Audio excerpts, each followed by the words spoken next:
Well, last week at a Rose Garden ceremony, President Biden announced the establishment of a new White House office of gun violence prevention.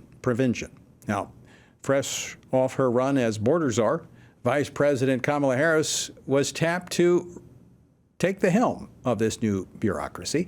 That, according to friendly news reports, she'll work closely with non-governmental anti-gun organizations. While this White House runs out of answers for confronting crime and lawlessness, they target law-abiding citizens. That's right.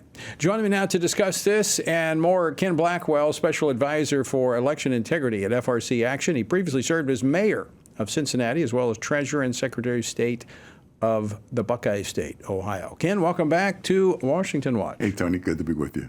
So, the Office of Gun Violence Prevention.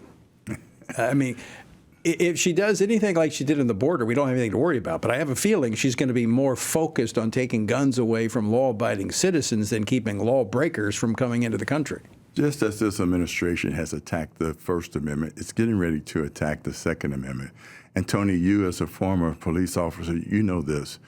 In our major urban cities across this country, police response time has gone sky high. Yeah. And as a consequence, when you have an administration talking about taking guns from law-abiding citizens and at the same time not doing anything to seal our border and having guns come across, illegal guns come across and find their way into the hands of criminals, what they have done is in fact put a target on community safety, neighborhood safety across the country. Right. And government's first responsibility is to provide a safe environment for its citizens. And you don't make them safe by disarming them. Absolutely not. I was looking at, you mentioned the border and crime. I was looking at some reports. A 2021 Department of Justice report revealed that 64% of federal arrests in 2018 involved non-citizens, despite the fact that they only comprise 7% of the population at the time. Now, the DOJ has not provided any additional information or reports covering that since the Biden administration, but all of the evidence suggests that that's skyrocketing given the individuals that are coming across our border. Yes, Tony, and you know as well as I do, there are criminals who are brutalizing citizens and getting arrested and getting right out of jail. Right. You know, that I mean, within hours. I'm just looking at Sheet Heritage put out a list of some of these crimes by illegal immigrants. Beheadings. I mean, you've got the gangs coming in from Central and South America. I mean, this is, and as you said, they're being released. And look, when I was in local government in Cincinnati, we were fighting back in the 80s, MS-13. Right. You know, and while the Trump administration, for the first time, got a hold of it. They did. I was looking at the numbers of not just border crossings, but crime related to that. Mm-hmm. And it was almost extinguished during the Trump administration. It took them a while. I mean, they had a few false starts. They finally got Chad Wolf to head up Homeland Security, and they were working. They had policies that were working. Remain in Mexico was working. I was there before and after. Mm-hmm. Second time down there was like a ghost town. Yeah. It's just ridiculous, and we, in fact, as citizens, must put a stop to this nonsense. So let's talk a little bit about the provisions of the gun grab. What are they looking to do? Well, essentially, they're talking about, and Biden has said it before. You know, he's very much concerned about the caliber of guns, and essentially what he's talking about doing is do buyback programs and it's a real problem because they're targeting innocent law-abiding people. There's only so much he can do, though, because Congress has to enact. So is this more of just using the bully pulpit to push his anti-gun message? Well, what this administration does is that they test the resolve of Congress. Right, yeah, that's true. You know, they'll take the guns and say, let's see what you do about it. And hope that they can stall it around in the court system. So do you see like the NRA and others maybe challenging some of the steps that this new office might take? Yeah, and I tell you, there are a number of groups across this country that are basically saying we're not going to surrender to the thugs and criminal elements in our country, and we're not going to let this administration that's soft on crime put us in jeopardy, our families in jeopardy, and we have to push back. You know, as I always say, Frederick Douglass said it best: those who are whooped easiest are whooped most often. True. And we, in fact, got to step it up. Well, look, I am a strong believer in the Second Amendment, and having been a police officer, as you mentioned, having been in the military and the Marine Corps. First off, I think I think it's my duty to protect my family. That's right. Law enforcement is kind of the second line of defense, and as you mentioned, because of the demoralization and the departures that are taking place in law enforcement, primarily driven by the left's defund the police movement. Response times have, as you said, have skyrocketed, and they're not being as aggressive in policing for fear of something happening and it being turned on them. Yeah, and this is all part of this administration's thrust to make a muscular administrative state, and in fact, it's authoritarianism. Yeah. That's what they want to concentrate power in the administrative state that they control. When the beauty of this country has been in the decentralization of power and the respect of individual rights and responsibilities, and the same administration that is trying to drive God out of the public square is trying to take guns from law-abiding citizens when the first responsibility, as you said, in defending us are ourselves. They have a problem with G's. God, guns, and girls. They're trying to eliminate girls, too, with all this trans agenda. All right, let's transition here to the issue of elections, because this ties right into it. The way we solve this is elections. Going back to 2020, a lot of concerns about the integrity of our election system. Systems, I should say, because every state has a different one. It's just the way we want it. We don't want a universal system that can be corrupted and manipulated. So where do we stand going into another major election, presidential election? Have we seen work done that restores integrity in our election systems? Yeah, Tony, this is where I say it's very basic. If you're not in the room, you're not in the game, which means that we as individual citizens have to engage. And so we have to recruit folks at the precinct level. There are 3,100 counties and hundreds of thousands of precincts, and that's where elections take place. And we have to make sure that there are people who are engaged, there are eyes on the system, that the chain of custody of our ballots happen to be reduced to the barest number, and that there are verification systems that make sure that people who are who they claim to be. But this administration is attacking citizenship.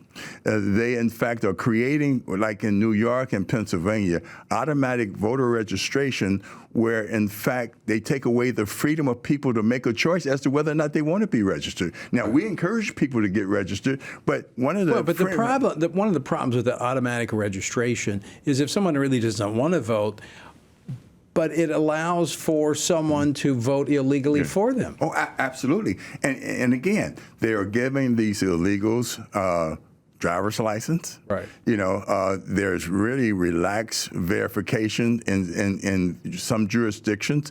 So an illegal can, in fact, be encouraged to vote, even though they're not a citizen. It's a part of a destruction of citizenship, and we have to push back, neighbor to neighbor, church member to church member, family member to family member. So, we have to engage. We're going to talk about some of the specific provisions that have been made in some of the states, but you mentioned New York. I want to play a clip from the governor of New York, Kathy Hochul.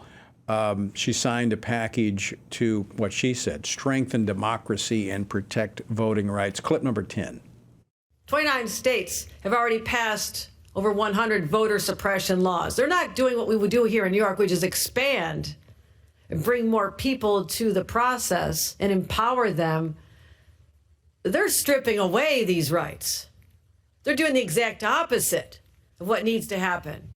Well, I tell you, we live in two worlds. We do. I mean, she's talking about, as you said, they're allowing non-citizens to vote. Look, right in New York, it's New York City. There's litigation now because what they've basically said is that non-citizens can vote in municipal elections. If in fact they vote in municipal elections and they show How are you gonna keep them from the it's others? a destruction of citizenship. But I want to go to what she's saying. 29 states have, in her words, using her words, voter suppression. Let me interpret that for you. That is, they have returned integrity to their election system. Oh, absolutely. So that's why I want to focus on, because a lot of folks out there, Ken, and you hear it because you're actually spearheading a coalition of organizations working on election integrity. People are saying, I don't know if my vote counts. There's still problems. I mean, you just saw one of the problems right there from New York. But state legislatures have been responding and have been kind of plugging the gaps that were exposed in that very unique perfect storm in 2020 with COVID and the presidential election. Yeah, we have made progress. In 2020, there were a lot of polling places uncovered. This coalition that you talk about, that I'm engaged in, we go out, we recruit citizens at the precinct level, we train them, working through their local non-governmental organizations and their parties, and we in fact put eyeballs on the system. We make sure that the system is transparent. And people are engaged. So the laws only work if you've got people there that make sure they're enforced. That's right. So we've got reforms that have taken place, but that does not excuse John Q. citizen from being involved, being a poll watcher, and keeping their eyes on what's unfolding. You're absolutely right, Tony. As I crisscross the country, we have to realize that in 2020, I'll just use 3 states, Georgia, Wisconsin, and Arizona. The election was determined by less than 100,000 votes in those 3 states, which in fact gave Biden, a electoral college win. So things are within the margin of litigation and close. And so we have to be involved, and we have to be involved. We have to vote. We have to vote too. We have to vote. Yeah, I mean, we are in such a narrowly divided country. I mean, we really are. Every election is very close when you actually, as you just pointed out, you look at the actual numbers. Mm-hmm. And so, number one, we need to be vigilant, and we can never rest. I'm just going to say, we live in a country and a culture now that we cannot rest. We cannot stand on the sideline. We've got to be on the field. So we've got to be voting. We've got to continue to look for the vulnerabilities in our election systems and state by state address those and change those. We've done a lot of that, but it is an ongoing process. Elections are human enterprises. There are some vulnerabilities in the system. It's just going to happen. And then there are opportunities for fraud. We, in fact, we gotta put hands on and eyes on that process and stop the fraud. And it's happening. But we have to be engaged. We have to use that agency that God has invested in us.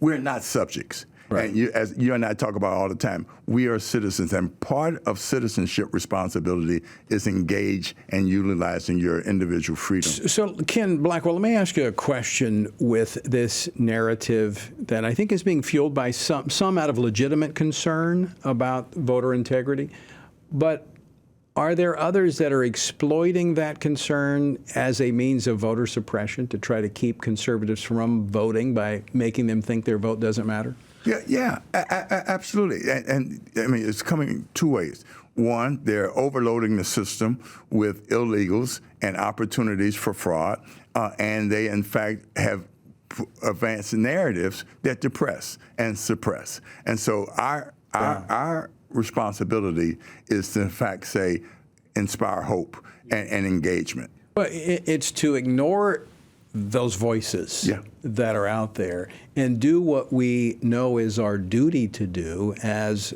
citizens and as Christians in this culture. We have to be engaged. Yeah. We have to be engaged. Very quickly, Ken, we're up against the end of the program, but how can people find out about joining this coalition to be a part of maybe being a poll watcher and getting the training? Well, one of the things that we're doing, we're working with FRC Action, And so come right to us, the America First Policy Institute, Heritage Action, and one of my programs is that I engage with is Honest Elections Project. All right, we'll have a link for that on the website. Yeah. Ken, thanks for being here. Always good to be with you, Tony.